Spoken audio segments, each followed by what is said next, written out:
जयो राधा माधवा, जयो कुंज बिहारी। जयो राधा माधवा, जयो कुंज बिहारी। जय गोपी जन वल्लभा, जयो गिरिवरधारी। जयो गिरिवरधारी। यशोदनन्दन व्रज जनरञ्जना।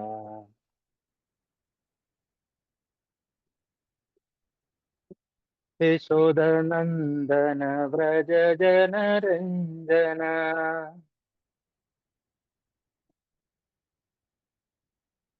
यशोदनन्दन व्रज जनरञ्जन। यशोदनन्दन व्रज जनरञ्जन। यमुनतीरावनचारि, जय राधा माधवा, जय Kunj Bihari. Hare Krishna, Hare Krishna, Krishna Krishna, Hare Hare, Hare Rama, Hare Rama, Rama Rama, Hare Hare. Hare Krishna, Krishna Krishna, Hare Hare, Hare Ram, Ram Ram, Hare Hare. Krishna, Hare Krishna, Krishna Krishna, Hare Hare, Hare Rama, Hare Rama, Rama Rama, Hare Hare. Govind जय जय गोपाल जय जय राधारमण हरि गोविंद जय जय। जय कृष्ण बलराम, जय कृष्ण बलराम, कृष्ण बलराम, जय कृष्ण बलराम। जय राधा माधव, राधा माधव राधे। जय गौरानिताय, जय गौरानिताय, गौरानिताय, जय गौरानिताय। जय जय प्रभुपाद, प्रभुपाद, प्रभुपाद, जय जय प्रभुपाद। जय जय गुरुदेव, गुरुदेव, गुरुदेव, जय जय गुरुदेव। ओम नमो भगवते वासुदेवाय, ओम नमो भगवते वासुदेवाय। नारायणं नमस्कृत्य नरं चैव नरोत्तमं, देवीं सरस्वतीं व्यासं ततो जयमुदीरये। नष्टप्रायेषु अभद्रेषु नित्यं भागवतसेवया, भगवते उत्तमश्लोके भक्तिर्भवति नैष्टकी। ये कृष्णा करुणा सिन्धु दीनबन्धु जगत्पते, गोपेशा गोपिका कान्द राधाकान्द नमोऽस्तु ते। तप्तकाञ्चन गौराङ्गी राधे वृन्दावनेश्वरी, वृषभानुसुते देवी प्रणमामि हरिप्रिये। जय श्री कृष्ण चैतन्य प्रभु नित्यानंद, श्री अद्वैत गदाधरा श्रीवासादि गौर भक्त वृंदा। हरे कृष्णा, हरे कृष्णा, कृष्णा कृष्णा हरे हरे, हरे राम, राम राम, हरे हरे।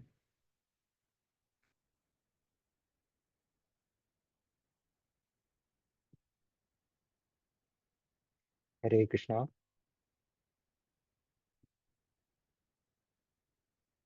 മാതാജി കേൾക്കാമല്ലോ?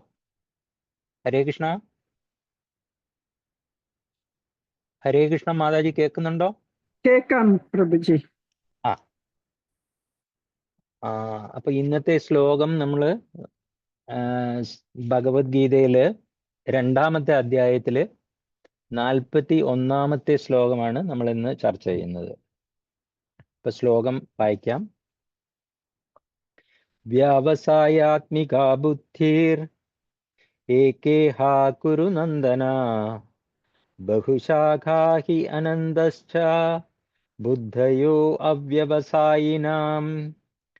വ്യാവസായാത്മികാ ബുദ്ധിർ ഏകേഹാ കുരു നന്ദന ബഹുശാഖാ ഹി അനന്തശ്ച ബുദ്ധയോ അവ്യവസായിനാം.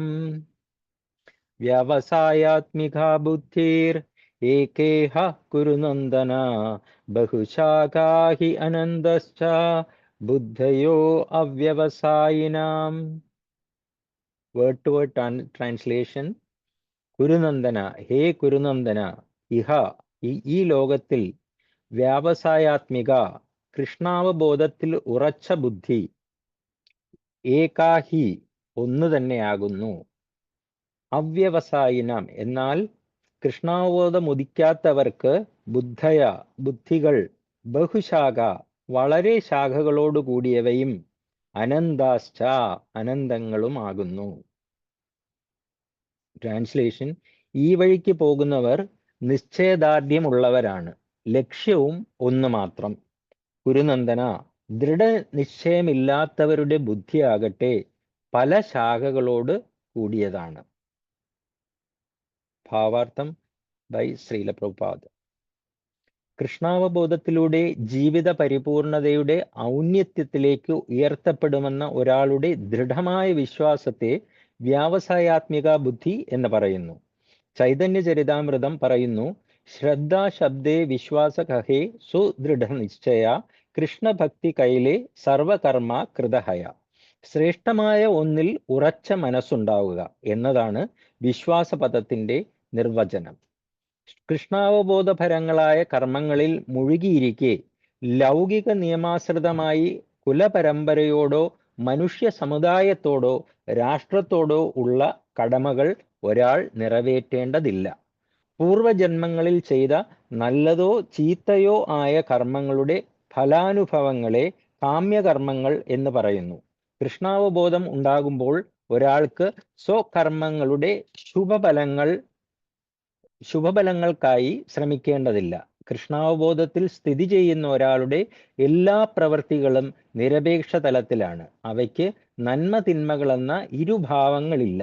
ജീവിതത്തെക്കുറിച്ചുള്ള ഭൗതിക ബോധത്തെ ത്യജിക്കുക എന്നതാണ് കൃഷ്ണാവബോധത്തിന്റെ പരിപൂർണത. കൃഷ്ണാവബോധത്തിൽ പുരോഗമിക്കുന്നതോടുകൂടി ഈ അവസ്ഥ തനിയെ കൈവന്നുകൊള്ളൂ. കൃഷ്ണാവബോധത്തിൽ മുഴുകിയിരിക്കുന്ന ഒരു വ്യക്തിയുടെ ദൃഢനിശ്ചയത്തോടെയുള്ള ലക്ഷ്യബോധം ജ്ഞാനത്തിൽ അധിഷ്ഠിതമാണ്. വാസുദേവ സർവമിതി സ മഹാത്മാ സുദുർലഭ. ഈ പ്രത്യക്ഷ പ്രപഞ്ചത്തിന്റെ എല്ലാം മൂലകാരണം ശ്രീകൃഷ്ണൻ അഥവാ വാസുദേവനാണ് എന്ന സത്യം കൃഷ്ണാവബോധമുള്ള ഒരു വ്യക്തിക്ക് നന്നായി അറിയാം. അങ്ങനെയുള്ള ഒരു മഹാത്മാവ് അപൂർവമായി മാത്രമേ കാണപ്പെടാറുള്ളൂ. വൃക്ഷച്ചുവട്ടിൽ ഒഴിക്കുന്ന ജലം തനിയെ ശാഖകളിലേക്കും ഇലകളിലേക്കും വ്യാപിക്കുന്നത് പോലെ കൃഷ്ണാവബോധ തലത്തിൽ പ്രവർത്തിക്കുന്ന ഒരാൾക്ക് വ്യക്തി, കുടുംബം, സമൂഹം, രാഷ്ട്രം, മനുഷ്യ സമുദായം എന്ന് വേണ്ട ഏവർക്കും ഉത്തമമായ സേവനം അർപ്പിക്കുവാൻ സാധിക്കും. ഒരാളുടെ പ്രവർത്തനം കൊണ്ട് കൃഷ്ണൻ സംതൃപ്തനാണെങ്കിൽ എല്ലാവരും സന്തുഷ്ടരായിക്കൊള്ളും. കൃഷ്ണന്റെ ഉത്തമ പ്രതിനിധിയായ ഒരു ആത്മീയ ഗുരുവിന്റെ വിദഗ്ധമായ ശിക്ഷണത്തിലൂടെ മാത്രമേ ശിഷ്യന് കൃഷ്ണാവബോധ സേവനം ഭംഗിയായി അനുഷ്ഠിക്കാൻ കഴിയൂ.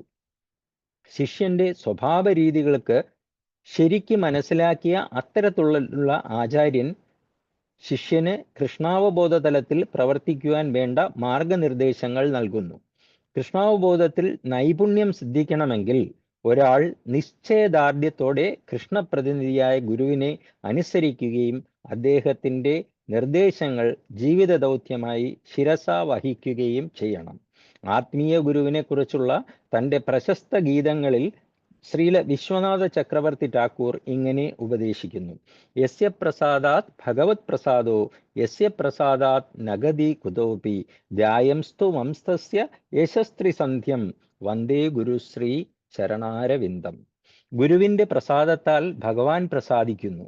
ഗുരു പ്രസാദമില്ലാത്ത പക്ഷം കൃഷ്ണാവബോധത്തിലേക്ക് പ്രവേശിക്കുവാൻ യാതൊരു മാർഗവുമില്ല തന്നെ. അതുകൊണ്ട് ഞാൻ അദ്ദേഹത്തിന്റെ കരുണയ്ക്കായിക്കൊണ്ട് 3 നേരവും ധ്യാനിക്കുകയും പ്രാർത്ഥിക്കുകയും പാതാരബിന്ദങ്ങളിൽ പ്രണമിക്കുകയും ചെയ്യുന്നു. എന്നാൽ ഈ പ്രക്രിയ മുഴുവൻ ശരീരഭാവനയ്ക്ക് അതീതമായ ആത്മാവിനെക്കുറിച്ചുള്ള പൂർണ്ണബോധത്തെ ആശ്രയിച്ചിരിക്കുന്നു. സൈദ്ധാന്തികമായല്ല, പ്രായോഗികമായി തന്നെ. അപ്പോൾ കാമ്യകർമ്മങ്ങളിലൂടെ ഇന്ദ്രിയ സംതൃപ്തിക്കുള്ള പ്രശ്നമേ ഉത്ഭവിക്കുന്നില്ല. തികച്ചും മനസ്സുറപ്പില്ലാത്ത ഒരാൾ പലവിധം കാമ്യകർമ്മങ്ങളാൽ വഴിതെറ്റിക്കപ്പെടുന്നു. വാഞ്ചാകൽപതരൂപശ്ച കൃപാസിന്ധുഭ്യൈവ ച പതിതാനാം പാവനേഭ്യോ വൈഷ്ണവേഭ്യോ നമോ നമഃ. ശ്രീചൈതന്യമനോഭീഷ്ടം സ്ഥാപിതം യേന ഭൂതലേ സ്വയം രൂപ കഥാമഖ്യം തദാദി സ്വപദാന്തികം വന്ദേഹം ശ്രീഗുരു ശ്രീയുതപദകമലം ശ്രീ വൈഷ്ണവാംശ.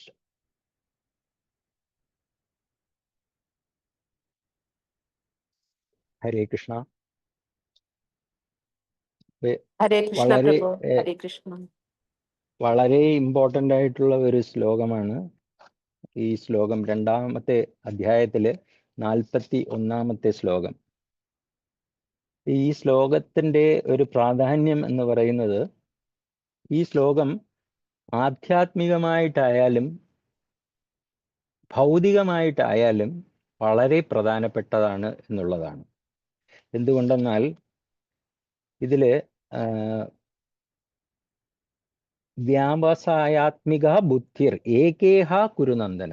ഏകേഹ, 1 പോയിന്റഡ് ആയിട്ടുള്ള ഫോക്കസ്, ഡിറ്റർമിനേഷൻ.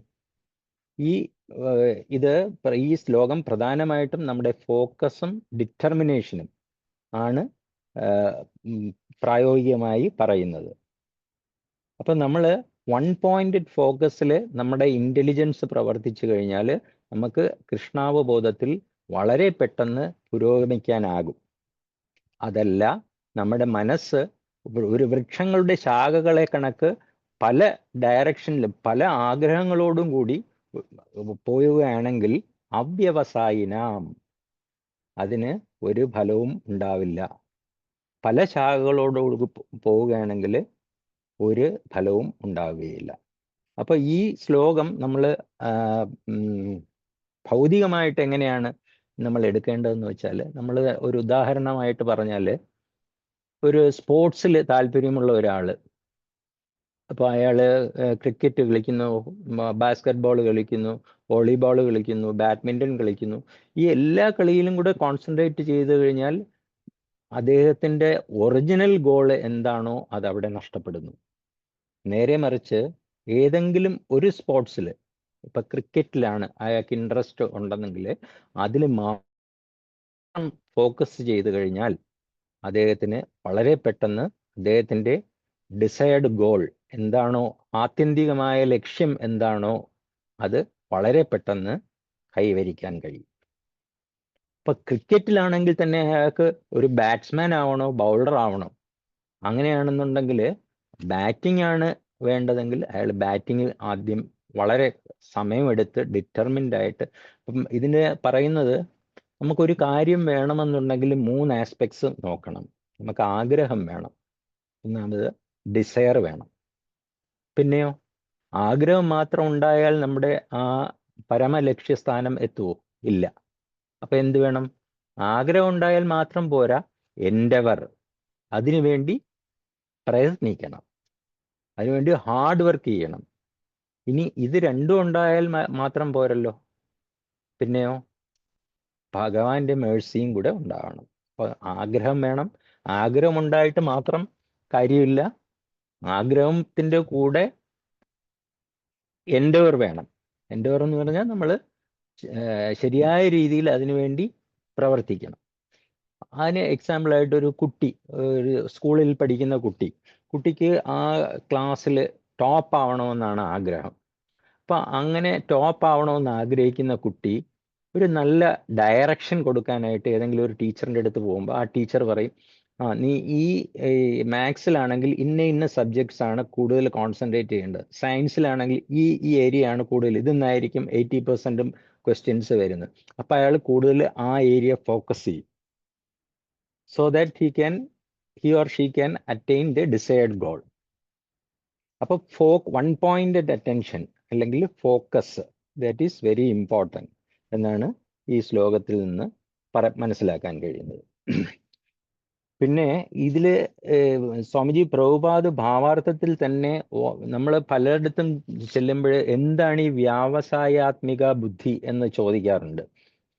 അപ്പോൾ പ്രഭുപാദ് ഭാവാർത്ഥത്തിൻ്റെ ഫസ്റ്റ് ലൈനിൽ തന്നെ കറക്റ്റായിട്ട് അതിൻ്റെ ഡെഫിനിഷൻ പറയുന്നു.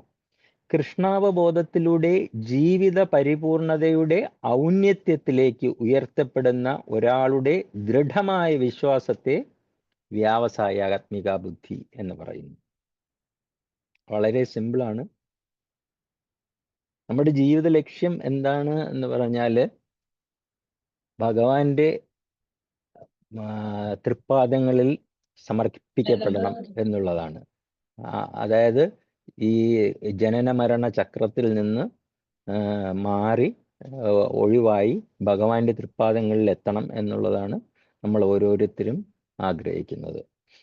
അപ്പൊ അതാണ് ജീവിതത്തിന്റെ ജീവിത പരിപൂർണതയുടെ ഔന്നത്യം എന്ന് സ്വാമിജി പ്രഭുപാദ് ഉദ്ദേശിക്കുന്നത്. അതായത് ഈ സൈക്കിൾ ഓഫ് സംസാര, അതിൽ നിന്ന് ഒരു മോചനം. ഇനി ഇതില് ഈ ശ്ലോകത്തിന്റെ മറ്റു കുറച്ച് ഇമ്പോർട്ടൻ്റ് ആയിട്ടുള്ള പോയിന്റ്സ് ഞാൻ പറയാം. അതായത് ഈ ശ്ലോകത്തിന്റെ ഒരു ഇമ്പോർട്ടൻസ്, സ്വാമിജി പ്രഭുപാദ് 1950കളിൽ ശ്രീല വിശ്വനാഥ ചക്രവർത്തി ഠാക്കൂറിന്റെ ഭഗവത്ഗീത ഭാവാർത്ഥ ടിക്ക എന്ന് പറയുന്ന ഒരു ബുക്കുണ്ട്. ആ ബുക്കിൽ ഈ വ്യാവസായാത്മിക ബുദ്ധി ആ ശ്ലോകത്തിന്റെ പർപ്പട്ട് വായിച്ചാണ് പ്രഭുപാദ് ഇത്രത്തോളം ഇൻസ്പയർഡ് ആയത്.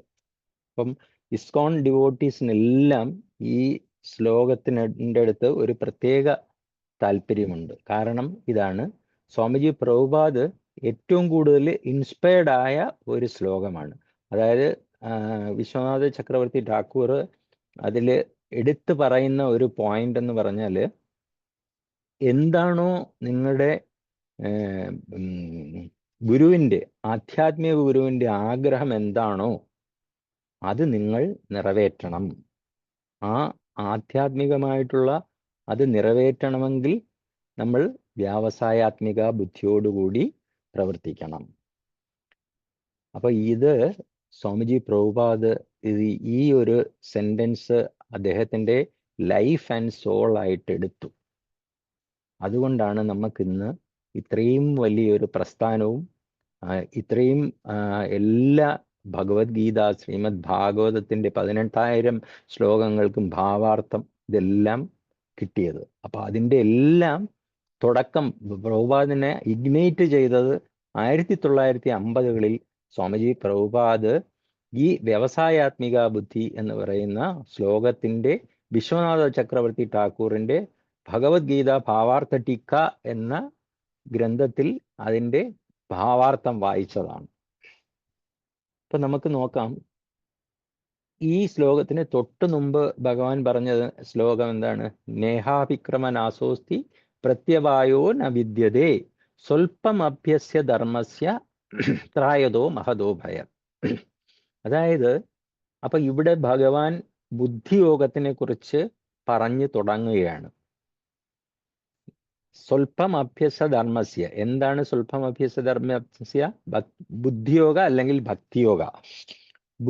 ഈ ഭക്തിയോഗം അല്ലെങ്കിൽ ബുദ്ധിയോഗ പ്രാക്ടീസ് ചെയ്യുന്നത് വഴി നമ്മൾക്ക് ജീവിതത്തിൻ്റെ പരിപൂർണതയിൽ എത്തിച്ചേരാം. അപ്പൊ അത് എങ്ങനെ അതിൽ എത്തിച്ചേരാം എന്നുള്ളതിൻ്റെ എങ്ങനെ പോകണം എന്നാണ് അടുത്ത ശ്ലോകമായിട്ടുള്ള. ആ പരിപൂർണതയിൽ എത്തിച്ചേരണമെങ്കിൽ സ്വല്പമെങ്കിലും നമുക്ക് അഭ്യസിക്കണമെങ്കിൽ നമ്മൾ എങ്ങനെ പ്രവർത്തിക്കണം, അതാണ് ഈ ശ്ലോകത്തിൽ പറയുന്നത്. വ്യാവസായാത്മിക ബുദ്ധി ഏകേഹ കുരുനന്ദന.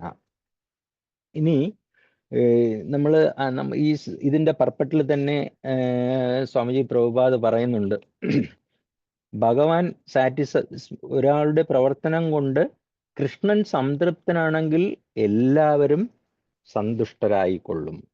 അതായത് ഒരു വൃക്ഷത്തിൻ്റെ ഇലകൾക്കും അതിൻ്റെ ബ്രാഞ്ചസിനും ട്വിക്സിനും എല്ലാം ജീവൻ കിട്ടണമെങ്കിൽ നമ്മൾ അതിൻ്റെ വേരിൽ മാത്രം വെള്ളം ഒഴിച്ചാൽ മതി. അത് ഒരു ശ്രീമദ് ഭാഗവതത്തിൽ ഒരു ശ്ലോകമാണ്, യഥാ തരോർമൂല നിശേഷണേന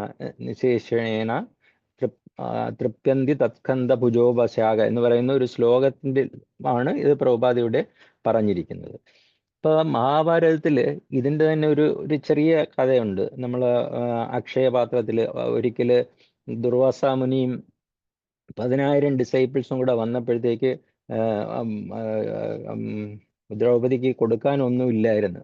അവസാനം ഭഗവാൻ ഒരു ഗ്രെയിൻ കഴിച്ചപ്പോഴത്തേക്ക് അതിൽ ഒരുപാട് പ്രസാദം വരികയും ഈ ഡിസൈപ്പിൾസിനെയും മുനിയെയും എല്ലാം സാറ്റിസ്ഫൈ ചെയ്യാനും പറ്റി എന്നുള്ളത്. അപ്പൊ ഈ ജസ്മിൻ തുഷ്ടേ ജഗത് തുഷ്ടേ, ഭഗവാൻ സാറ്റിസ്ഫൈഡ് ആകുകയാണെങ്കിൽ ബാക്കി എല്ലാവരും സാറ്റിസ്ഫൈഡ് ആകും. അതാണ് ഇവിടെ പ്രഭുപാദ് പറഞ്ഞിരിക്കുന്നത്. ഇലകളിലേക്കും വ്യാപിക്കുന്നത് പോലെ കൃഷ്ണാവബോധ തലത്തിൽ പ്രവർത്തിക്കുന്ന ഒരാൾക്ക് വ്യക്തി, കുടുംബം, സമൂഹം, രാഷ്ട്രം, മനുഷ്യ സമുദായം എന്നും വേണ്ട ഏവർക്കും ഉത്തമമായ സേവനം അർപ്പിക്കാൻ സാധിക്കും. അപ്പം നമ്മൾ ഇപ്പം വേറെ സേവനങ്ങളൊന്നും ചെയ്യാൻ പോകണ്ട എന്നാണ് സ്വാമിജി പ്രഭുപാദ്. നമ്മൾ ചാരിറ്റി കൊടുക്കാനോ അല്ലെങ്കിൽ വേറെ എന്തെങ്കിലും സർവീസുകൾ ചെയ്യാനോ ഒന്നും പോകേണ്ട ആവശ്യമില്ല. കൃഷ്ണാവബോധത്തിൽ മനസ്സുറപ്പിച്ച് അതിൽ മുന്നേറുകയാണെങ്കിൽ ഇത്തരത്തിലുള്ള വേറെ ഒരു കാര്യവും ഇല്ല, എല്ലാവരും സന്തുഷ്ടരായിക്കൊള്ളും എന്നാണ് സ്വാമിജി പ്രഭുപാദ് പറയുന്നത്. ഇനി നമുക്ക് ഡിറ്റർമിനേഷൻ, ഇപ്പം നമ്മൾ പറഞ്ഞല്ലോ ഡിറ്റർമിനേഷൻ ഞാനൊരു 2-3 ഇതിൽ വ്യാവസായാത്മിക ബുദ്ധി ജീവിതത്തിന്റെ പരിപൂർണതയിൽ എത്തിച്ചേരാം. അത് നമുക്കൊരു 3-4 എക്സാമ്പിൾസ് നോക്കാം. നമ്മളെല്ലാവരും കേട്ടിട്ടുണ്ടായിരിക്കും ഒരു കിളിയുടെ കഥ. സമുദ്രതീരത്തില് ഒരു വലിയ സമുദ്രത്തിന്റെ തീരത്തില് ഒരു കിളി കടലിന്റെ സീ ഷോറിൽ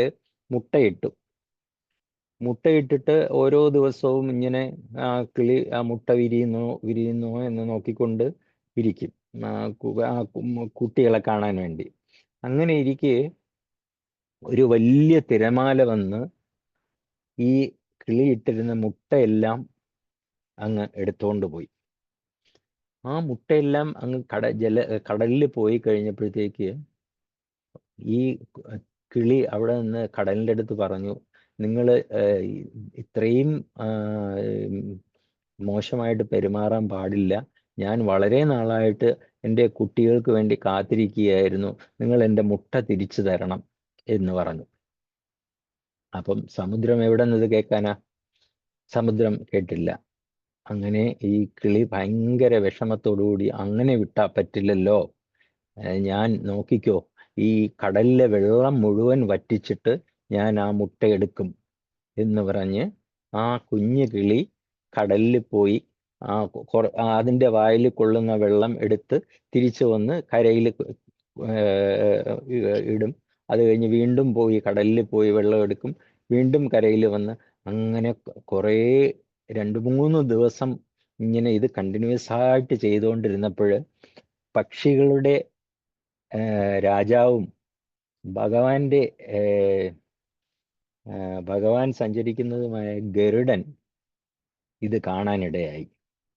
തൻ്റെ ഒരു അനിയത്തി അല്ലെങ്കിൽ ഒരു സഹോദരൻ ഇങ്ങനെ കഷ്ടപ്പെടുന്നത് കണ്ടു. അപ്പൊ ഗരുഡൻ വന്ന് ഈ കൊച്ചു കിളിയുടെ അടുത്ത് ചോദിച്ചു, എന്താണ് പ്രശ്നം എന്ന് ചോദിച്ചപ്പോൾ കിളി പറഞ്ഞു, എൻ്റെ മുട്ടകളെല്ലാം ഈ സമുദ്രം കൊണ്ടുപോയി, അങ്ങ് എന്നെ രക്ഷിക്കണം എന്ന് പറഞ്ഞു. ഇപ്പൊ ഗരുഡൻ ഗരുഡന്റെ സൈസ് അറിയാമല്ലോ, ഭയങ്കര വലുതാണ്. ഗരുഡൻ ആ ചിറകൊക്കെ അടിച്ച് കരയുടെ തീരത്തിൽ ഇറങ്ങിയിട്ട് സമുദ്രത്തിന്റെ അടുത്ത് ആജ്ഞാപിച്ചു, ഈ കൊച്ചു കിളിയുടെ മുട്ട എത്രയും പെട്ടെന്ന് കൊടുത്തോളണം, അല്ലെങ്കിൽ ഞാൻ ഈ സമുദ്രത്തിലെ വെള്ളം മുഴുവൻ കുടിച്ച് വറ്റിക്കും എന്ന് പറഞ്ഞു. അങ്ങനെ സമുദ്രം ഈ മുട്ട എല്ലാം ഈ കിളിക്ക് കൊണ്ട് തിരിച്ചു കൊടുത്തു. അപ്പൊ നമ്മൾ ആദ്യം വിചാരിക്കും ഈ കുഞ്ഞു കിളി ഈ സമുദ്രത്തിലെ വെള്ളം എടുത്ത് വായിലെടുത്ത് തിരിച്ചു കൊണ്ടുവരുന്നതിനെ നമ്മൾ വളരെ പരിഹാസത്തോടു കൂടി നമ്മൾ ആദ്യമെങ്കിലും മനസ്സിൽ വിചാരിക്കും, ഇത്രയും മണ്ടനാണോ എന്ന് വിചാരിക്കും. പക്ഷേ ആക്ച്വലി ആ കിളിയുടെ എന്ത് ക്യാരക്ടറാണ് അവിടെ വളരെ പ്രോമിനന്റ് ആയിട്ടിരിക്കുന്നത്? വൺ പോയിന്റഡ്, അല്ലെങ്കിൽ ഡിറ്റർമിനേഷൻ. അത്ര ഡിറ്റർമിൻഡ് ആയിരുന്നു, ഞാനിത് ഇത് വറ്റിച്ചേ അടങ്ങൂ എന്നുള്ള ആ ബോധം. അപ്പം ഏത് കാര്യം സാധിക്കണമെങ്കിലും ഡിസയറും ഡിറ്റർമിനേഷനും വളരെ അത്യാവശ്യമാണ്. അപ്പം ഈ ഇന്റലിജൻസ്, അതായത് നമുക്ക് തന്നെ അറിയാം, ഇന്ദ്രിയങ്ങൾ, മനസ്സ്, ബുദ്ധി, അത് ശ്രീമദ് ഭഗവത്ഗീതയിൽ തന്നെ ഒരു ശ്ലോകമുണ്ട്, ഇന്ദ്രിയാണി പരാണി ആഹുർ ഇന്ദ്രിയേഭ്യ പരം മനസ്സസ്തു പരാബുദ്ധിർ യോ ബുദ്ധേ പരതസ്തുത എന്ന് പറഞ്ഞാൽ ഇന്ദ്രിയങ്ങളുടെയും മുകളിലാണ് മനസ്സ്. ഇനി മനസ്സിന്റെയും ഇന്ദ്രിയാണി പരാണിയാഹുർ ഇന്ദ്രിയേഭ്യ പരം ഇന്ദ്രിയങ്ങളുടെ മുകളിലാണ് മനസ്സ്. മനസ്സസ്തി പരാബുദ്ധിർ, മനസ്സിന്റെയും മുകളിലാണ് ബുദ്ധി. യോ ബുദ്ധ എന്ന് പറഞ്ഞാൽ അടുത്തത് ബുദ്ധിയുടെയും മുകളിലാണ് ആത്മാവ്. അപ്പൊ നമ്മൾ ഇന്ദ്രിയങ്ങളെ നമുക്ക് കൺട്രോൾ ചെയ്യണമെങ്കിൽ എന്ത് ചെയ്യണം? ഇന്ദ്രിയങ്ങളുടെ നാഥനായ ആരാണ്? ഇന്ദ്രിയങ്ങളുടെ നാഥൻ ഋഷികേശൻ. ഋഷികേശ സേവനം ഭക്തിർ ഉച്യതേ. നമ്മുടെ ഇന്ദ്രിയങ്ങളുടെ നാഥനായ ഋഷികേശനെ സേവിച്ചു കഴിഞ്ഞാൽ നമുക്ക് ഇന്ദ്രിയങ്ങളെ കൺട്രോൾ ചെയ്യാൻ പറ്റും. അല്ലാതെ മനസ്സ് വെച്ച് നമുക്ക് ഇന്ദ്രിയങ്ങളെ കൺട്രോൾ ചെയ്യണം എന്ന് വിചാരിച്ചാൽ വളരെ ബുദ്ധിമുട്ടാണ്. അത് തന്നെയാണ് ബുദ്ധിയുടെ മറ്റൊരു ഇതാണ് ഡിസ്ക്രിമിനേഷൻ. എന്താണ് നല്ലത്, എന്താണ് ചീത്ത എന്ന് നമ്മുടെ മനസ്സിൽ ഈ ശ്ലോകത്തിൽ പറഞ്ഞ കണക്ക് ആയിരം ആഗ്രഹങ്ങൾ, ഒരു മരത്തിന്റെ ചില്ലകൾ പോലെ ആയിരം ആഗ്രഹങ്ങൾ ഇങ്ങനെ അലയടിച്ച് നമ്മുടെ മനസ്സിലേക്ക് വരുമ്പോൾ ഏത് ആഗ്രഹമാണ് നല്ലത്, ഏതാണ് ചീത്ത എന്ന് നമ്മൾ നമ്മുടെ ഇന്റലക്റ്റ് ഉപയോഗിച്ച് തിരിച്ചറിയണം. മനസ്സ് 100,000 കാര്യങ്ങൾ പറയും, പക്ഷെ അതെല്ലാം ശരിയായി കൊള്ളണം എന്ന് ഇല്ല. അപ്പം നമ്മൾ അതിൽ നിന്ന് നല്ലതേത് ചീത്ത ഏത് എന്ന് തിരഞ്ഞെടുക്കുന്നത് ഇന്റലക്റ്റാണ്. അപ്പം നമ്മളെപ്പോഴും ഏത് കാര്യം നമ്മൾ തീരുമാനിക്കുന്നതിന് മുമ്പും നമ്മളെ മനസ്സിന് പറയുന്ന കാര്യങ്ങൾ ശരിയാണോ അല്ലയോ എന്നുള്ളത് ഒന്നുകൂടി ഇന്റലക്റ്റ് ഉപയോഗിച്ച് ഡിസ്ക്രിമിനേറ്റ് ചെയ്യണം. അതാണ് ഇവിടെ വ്യാവസായ ആത്മിക ബുദ്ധി എന്ന് ഉദ്ദേശിക്കുന്നത്. ഇനി അർജുനന്റെ ഒരു ഈ വൺ പോയിന്റഡ് ഫോക്കസിനെ കുറിച്ചും നമുക്ക് എല്ലാവർക്കും അറിയാം. അതായത് അർജുനൻ മത്സ്യയന്ത്രം ഉണ്ടല്ലോ, ഈ മത്സ്യത്തിനെ താഴെ നോക്കി ആ മോളിലേക്ക് ആ മത്സ്യത്തിന്റെ കണ്ണുകളിൽ അമ്പെയ്യുന്ന ഒരു ഇതുണ്ട്. അതും ഒരു വൺ പോയിന്റഡ് ഫോക്കസിന്റെ എക്സാമ്പിൾ ആയിട്ട് നമുക്ക് പറയാം. ഇനി അടുത്തത് നമുക്ക് ആധ്യാത്മികമായിട്ട് നമുക്ക് അറിയാം. നമുക്ക് ശ്രീമദ് ഭാഗവതത്തില് ആരാണ് വൺ പോയിന്റഡ് ഫോക്കസ് ആയിട്ട്? ഒരുപാട് പേരുണ്ട്. അതിൽ നമുക്കെല്ലാം ആദ്യം മനസ്സിൽ ഓടി വരുന്നത് ആരാണ്? ഡിറ്റർമിനേഷൻ, ദൃഢനിശ്ചയത്തോടുകൂടി ധ്രുവ മഹാരാജ് എല്ലാവർക്കും ആ കഥ അറിയായിരിക്കും. സുനീതി, സുരുചി എന്ന് പറയുന്ന അനിയത്തി ചേച്ചിമാരുടെ ഇളയ ആളിന്റെ കുട്ടിയായിരുന്നു ധ്രുവ മഹാരാജ്. അങ്ങനെ ഒരിക്കല് സുനീതിയുടെ മകനായിരുന്നു ധ്രുവൻ. ഒരിക്കല് ഉദ്ധാനപാത മഹാരാജാവിന്റെ മടിയില് ഈ 5 വയസ്സുള്ള ധ്രുവൻ കയറിയിരിക്കുന്ന സമയത്ത് പറഞ്ഞു, ചേച്ചിയായ സുരുചി പറഞ്ഞു, നിനക്ക് അദ്ദേഹത്തിന്റെ മടിയിലിരിക്കണമെങ്കിൽ നീ എൻ്റെ ഗർഭപാത്രത്തിൽ ജനിക്കണം എന്ന് പറഞ്ഞു. അപ്പൊ ഇത് കേട്ട 5 വയസ്സുള്ള കുട്ടി വളരെ സങ്കടപ്പെട്ടു, കരഞ്ഞ് അമ്മയടുത്ത് നിന്ന് ചോദിച്ചു, അമ്മ സുനീതിയുടെ അടുത്ത് ചോദിച്ചു, ഞാൻ എന്താണ് ചെയ്യേണ്ടത്? എനിക്ക് ഇതിൻ്റെ ഒന്നും വലിയൊരു സാമ്രാജ്യം വേണം എന്ന് സുനീതി എടുത്തു പറഞ്ഞു. ഞാനപ്പോൾ ആരെ കാണണം? ആരെ കണ്ടാൽ എനിക്ക് ഇതിൻ്റെ ഒന്നും വലിയൊരു സാമ്രാജ്യം കിട്ടും എന്ന് ചോദിച്ചു. അപ്പൊ അമ്മ പറഞ്ഞു, നീ നാരായണനെ കണ്ടാൽ മതി എന്ന് സുനീതി പറഞ്ഞു. അപ്പൊ ആ കുട്ടി ചോദിച്ചു, നാരായണനോ? നാരായണൻ എവിടെയാ ഉള്ളത്? അപ്പം സുനീതി പറഞ്ഞു, നാരായണൻ കാട്ടിലുണ്ട്, ഫോറസ്റ്റിലുണ്ട്, നീ അവിടെ പോയി കണ്ടാൽ. അപ്പം സുനീതി പറഞ്ഞു, മോനെ, കാട്ടിൽ പോകാൻ പാടില്ല. കാട്ടിൽ പോയി കഴിഞ്ഞാൽ അവിടെ ഒരുപാട് വന്യമൃഗങ്ങളും ഇഴജന്തുക്കളും ഒക്കെ ഉണ്ട്. നീ 5 വയസ്സുള്ള കുട്ടിയാണ്. അപ്പൊ ഈ കുട്ടി പറഞ്ഞു, ഇല്ല, എനിക്ക് നാരായണനെ കണ്ടേ പറ്റൂ എന്ന് പറഞ്ഞ് വീട്ടിൽ നിന്ന് ഇറങ്ങി. അപ്പൊ പോകുന്ന വഴിക്ക് നാരദമുനിയെ കണ്ടു. നാരദമുനിയെ കണ്ടപ്പോൾ നാരദമുനി ചോദിച്ചു, കുട്ടി, ധ്രുവ, നീ എങ്ങോട്ടാണ് പോകുന്നത്? അത് എനിക്ക് നാരായണനെ കാണണം. അപ്പൊ നാരദമുനി പറഞ്ഞു, നീ കാട്ടിൽ പോയി കഴിഞ്ഞാൽ ചിലപ്പോൾ നാരായണനെ കാണാൻ പറ്റിയെന്ന് വരില്ല.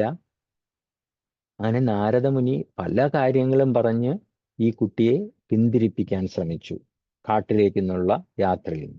അപ്പൊ കുട്ടി പക്ഷെ അവസാനം വളരെ ദൃഢനിശ്ചയത്തോടു കൂടിയാണ് നിൽക്കുന്നതെന്ന് മനസ്സിലാക്കിയ നാരദമുനി പറഞ്ഞു, നീ കാട്ടിൽ പോയി ഭഗവാനെ ധ്യാനിച്ച് ഓം നമോ ഭഗവതേ വാസുദേവായ എന്ന മന്ത്രം ജപിച്ച് ഭഗവാനെ പ്രീതിപ്പ. അങ്ങനെ ധ്രുവ മഹാരാജാവ് കുട്ടി ധ്രുവൻ കാട്ടിൽ പോയി ആദ്യം തപസ് ചെയ്ത്, പിന്നെ ഒറ്റക്കാലിൽ തപസ് ചെയ്തു, പിന്നെ ജലപാനം, പിന്നെ ഭക്ഷണം ഒഴിവാക്കി ഇലകൾ മാത്രം ഭക്ഷിച്ചു, അവസാനം വായു മാത്രം ശ്വസിച്ചു. അങ്ങനെ ത്രിലോകങ്ങളിലെയും ദേവന്മാരും എല്ലാവരും ഈ കുട്ടിയെ ശ്രദ്ധിച്ചു. അങ്ങനെ സാക്ഷാൽ ഭഗവാൻ കുട്ടിയുടെ മുമ്പിൽ പ്രത്യക്ഷപ്പെട്ടിട്ട് ശംഖ് കൊണ്ട് തലയിൽ തൊട്ടു. അങ്ങനെ കുട്ടി കണ്ണു തുറന്നു നോക്കിയപ്പോൾ, 5 വയസ്സുള്ള ധ്രുവൻ കണ്ണു തുറന്നു നോക്കിയപ്പോൾ സാക്ഷാൽ ഭഗവാൻ എന്താണ് വേണ്ടത് എന്ന് ചോദിച്ചു, ധ്രുവന്റെ അടുത്ത് ചോദിച്ചു. അപ്പൊ ധ്രുവൻ പറഞ്ഞത്, കാചൻ വിചിന്നം അഭിദിവ്യ രത്നം സ്വാമിൻ കൃതാർത്ഥോസ്മി വരം ന യാചേ. കാചൻ വിചിന്നം അഭിദിവ്യ രത്നം എന്ന് പറഞ്ഞാൽ, ഞാൻ പൊട്ടിയ കുപ്പിക്കഷ്ണങ്ങളെ നോക്കിയാണ് വന്നത്, പക്ഷേ എനിക്ക് കിട്ടിയതോ അഭിദിവ്യ രത്നം. എനിക്ക് കിട്ടിയത് ഏറ്റവും വലിയ രത്നം ആണ് എനിക്ക് കിട്ടിയത്. അതുകൊണ്ട് സ്വാമിൻ കൃതാർത്ഥേ വരം ന യാചേ. എനിക്ക് ഒരു വരങ്ങളും ഒന്നും വേണ്ട. യഥാർത്ഥത്തില് എന്തിനായിട്ടാണ് ധ്രുവൻ കാട്ടിൽ പോയത്? അച്ഛൻ്റെ നിന്നും വലിയ ഒരു സാമ്രാജ്യം കെട്ടിപ്പടുക്കണം എന്നുള്ള ആ മോഹവുമായിട്ടാണ് കാട്ടിൽ പോയി തപസ് ചെയ്യാൻ തുടങ്ങിയത്. പക്ഷേ ഭഗവാനെ കണ്ടപ്പോഴോ ആ ഭൗതികമായിട്ടുള്ള എല്ലാ ആഗ്രഹങ്ങളും പോയി. അപ്പൊ ഭഗവാനാണ് ഏറ്റവും ശ്രേഷ്ഠനായിട്ടുള്ളത് എന്ന് മനസ്സിലാക്കി. അത് തന്നെയാണ് ഭഗവത്ഗീതയിൽ മറ്റൊരു ശ്ലോകത്തിൽ പറയുന്നത്, ചതുർവിധേ ഭജന്തേ മാം ജനാ സുഹൃദിനോ അർജുന അർത്ഥോ അർത്ഥാർത്ഥി ജിജ്ഞാസു ജ്ഞാനി ച ഭരതർഷഭ. ഇതിലിവിടെ ധ്രുവൻ പോയത് എന്താണ്? 4 തരത്തിലുള്ള ആൾക്കാർ: അർത്ഥോ അർത്ഥാർത്ഥി ജിജ്ഞാസു ജ്ഞാനി. ഇവിടെ ധ്രുവൻ ആരായിരുന്നു? അർത്ഥം എന്ന് പറഞ്ഞാൽ എന്തെങ്കിലും ഭൗതികമായിട്ടുള്ള നേട്ടങ്ങൾക്ക് വേണ്ടിയാണ്. പക്ഷെ ഭഗവാൻ ഈ 4 പേരെയും സുഹൃതികൾ എന്നാണ് പറയുന്നത്. ചതുർവിധേ ഭജന്തേ മാം ജന സുഹൃദിനോ അർജുന. അർത്ഥോ അർത്ഥാർത്ഥി. ഭഗവാൻ അതുകൊണ്ട് ആരും ഭൗതികമായിട്ടുള്ള ആവശ്യങ്ങൾ ചോദിച്ച് എൻ്റെ അടുത്ത് വരരുതെന്ന് പറയുന്നില്ല. എല്ലാ ആഗ്രഹങ്ങൾ, അതായത് അത് ശ്രീമദ് ഭാഗവതത്തിൽ മറ്റൊരു ശ്ലോകത്തിൽ പറയുന്നുണ്ട്. ഞാൻ ആ ശ്ലോകം ഓർക്കുന്നില്ല. ആർക്കെങ്കിലും ഓർമ്മയുണ്ടോ? ശ്രീമദ് ഭാഗവതത്തിൽ ഒരു ശ്ലോകമുണ്ട്: എല്ലാ ആഗ്രഹങ്ങളോടുകൂടിയും ആഗ്രഹങ്ങളില്ലാതെയും മുക്തി ആഗ്രഹിച്ച് വരുന്നവരും. ആ ശ്ലോകം ആർക്കെങ്കിലും ഓർമ്മയുണ്ടോ?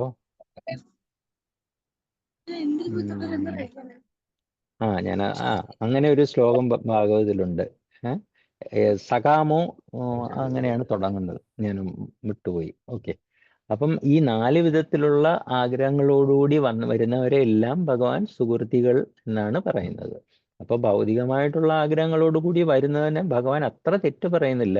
പക്ഷെ നമ്മൾ ഒന്ന് ആലോചിക്കേണ്ടത്, നമ്മൾ ഏതെങ്കിലും ഒരു അമ്പലത്തിൽ പോയി കഴിഞ്ഞാൽ നമ്മുടെ അസുഖങ്ങൾ മാറണേ, എൻ്റെ പഠിത്തം ശരിയാവണേ, അല്ലെങ്കിൽ എൻ്റെ കുട്ടിയുടെ കല്യാണം നടക്കണമേ, ഇങ്ങനെയൊക്കെ 100 പേര് വന്നാൽ 98 പേരും ഓരോ ആഗ്രഹങ്ങൾ സാധിക്കാൻ വേണ്ടിയാണ് ക്ഷേത്രങ്ങളിൽ പോകുന്നത്.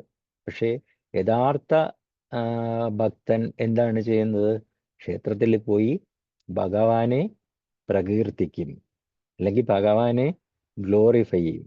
ഇപ്പൊ പത്മനാഭസ്വാമി ക്ഷേത്രത്തിൽ പോയി 100 പേരിൽ 98 പേരും ഓരോ ആഗ്രഹങ്ങൾ പറഞ്ഞ് ഭഗവാന്റെ അടുത്ത് ഇരിക്കുമ്പോൾ ഒരാൾ വന്ന് പറയാണ്: ശാന്താകാരം ഭുജഗശയനം പത്മനാഭം സുരേഷം വിശ്വാധാരം ഗഗനസദൃശ്യം മേഘവർണം ശുഭാംഗം ലക്ഷ്മീകാന്തം കമലനയനം യോഗിഭിർധ്യാനഗമ്യം വന്ദേ വിഷ്ണും ഭയഭവഹരം സർവലോകൈകനാഥം എന്ന് പറഞ്ഞ് ഭഗവാനെ ഗ്ലോറിഫൈ ചെയ്തു കഴിഞ്ഞാൽ ഭഗവാന് ആരെടുത്തായിരിക്കും കൂടുതൽ സ്നേഹം തോന്നുന്നത്, അല്ലെങ്കിൽ ഇഷ്ടം തോന്നുന്നത്?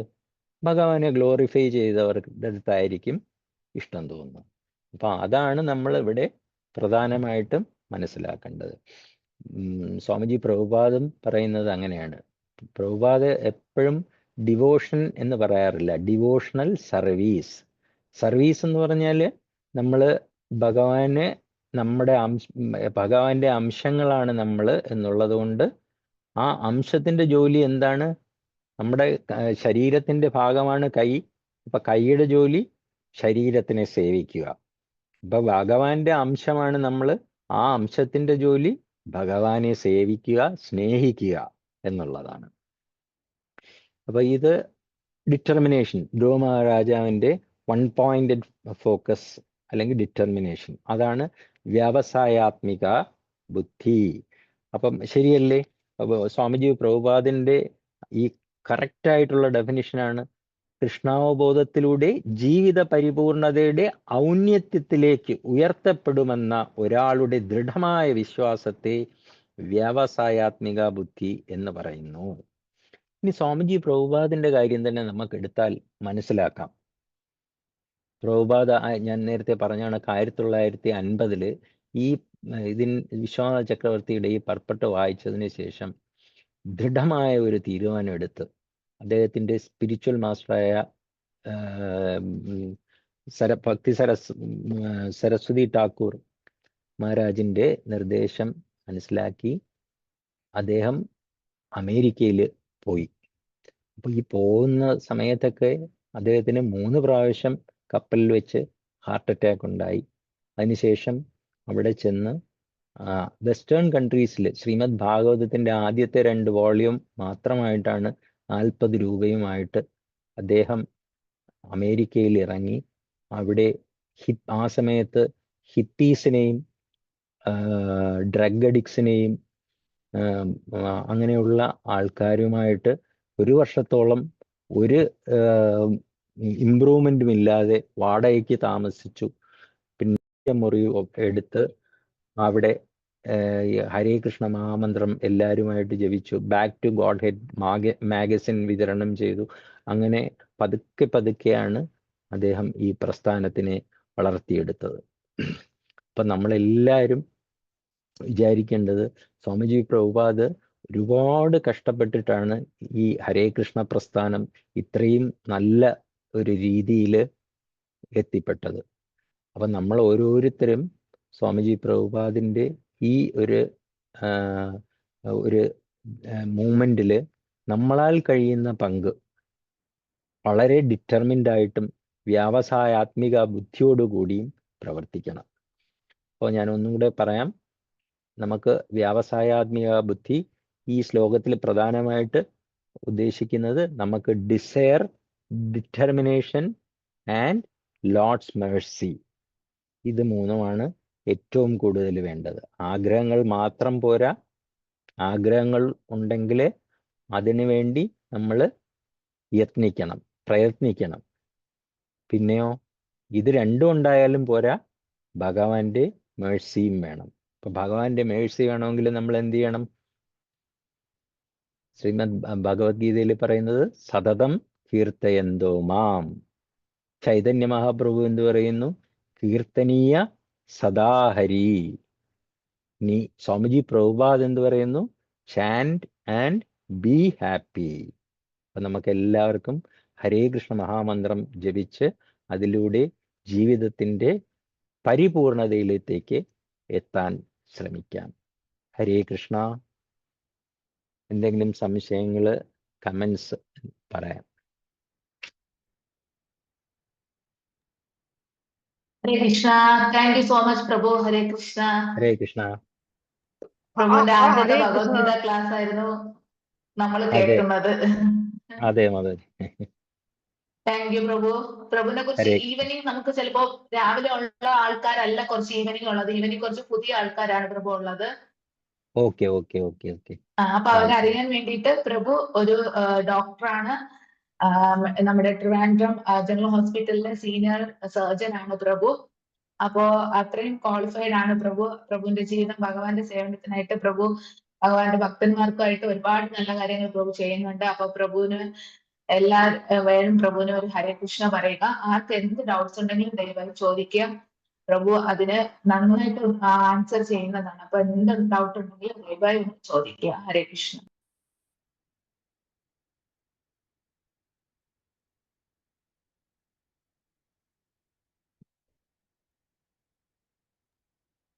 ഓക്കെ പ്രഭു, ആർക്കും ഡൗട്ട്സ് ഉണ്ടാവില്ല. താങ്ക് യു പ്രഭു. ഹരേ കൃഷ്ണ. ഹരേ പ്രണാം കൃഷ്ണ. പ്രണാം. ഹരേ ഹരേ കൃഷ്ണ. കൃഷ്ണ മാതാജി. ജയ് Srila thank you so much Prabhupad. പ്രഭു. ഹരേ കൃഷ്ണ. താങ്ക് യു പ്രഭുജി. ക്ലോസ് ചെയ്തോട്ടെ പ്രഭു. വളരെ നന്ദിയുണ്ട് പ്രഭുജി. പ്രഭുവിന്റെ ഹരേ വിലപ്പെട്ട കൃഷ്ണ. സമയത്ത് പ്രഭു വന്ന് പുതിയ ആൾക്കാർക്ക് വേണ്ടി ഭഗവത്ഗീത പ്രഭുവിനെ പോലുള്ള ഡോക്ടർമാരൊക്കെ പറയുമ്പോൾ അത് ചെറിയ ഇമ്പാക്റ്റ് ഒന്നും അല്ല പ്രഭു ഉണ്ടാക്കുന്നത്, വലിയ ഇമ്പാക്റ്റ് തന്നെയാണ് ഉണ്ടാക്കുന്നത്. വളരെ നന്ദിയുണ്ട് പ്രഭുജി. പ്രഭുവിന്റെ ബിസി ഷെഡ്യൂളില് പ്രഭുവിന് വരാനുള്ള മനസ്സ് തന്നെ ശരിക്കും നന്ദി പറയുന്നു പ്രഭുജി. നല്ല ഹരേ ക്ലാസ് കൃഷ്ണ. ഹരേ കൃഷ്ണ. ഹരേ ഹരേ കൃഷ്ണ. കൃഷ്ണ. നടന്നു.